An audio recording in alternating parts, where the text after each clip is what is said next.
mengenali istilah compounding dalam pelaburan. Konsep faedah atas faedah yang membolehkan kekayaan berkembang secara eksponen. Tetapi ramai belum sedar bahawa konsep ini juga wujud dalam simpanan emas. Bezanya, compounding dalam emas berlaku melalui kenaikan harga aset, bukan faedah.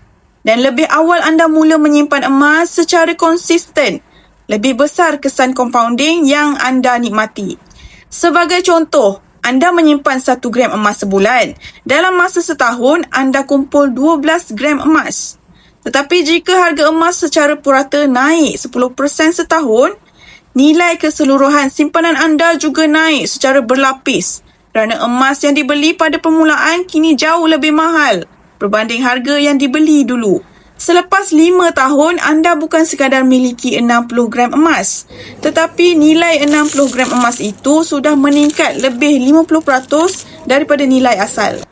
Dan jika diteruskan sehingga 10 tahun, kesannya akan lebih berganda. Inilah kekuatan compounding dalam emas. Bukan pada jumlah ringgit yang anda simpan tetapi pada masa dan konsistensi anda. 1 gram emas yang anda simpan hari ini, 2 kali ganda nilainya. Naik 10 tahun akan datang tanpa anda perlu risau tentang turun naik pasaran harian, cukai pelaburan atau caj pengurusan.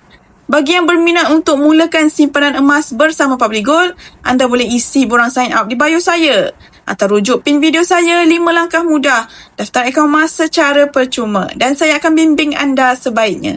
Follow for more.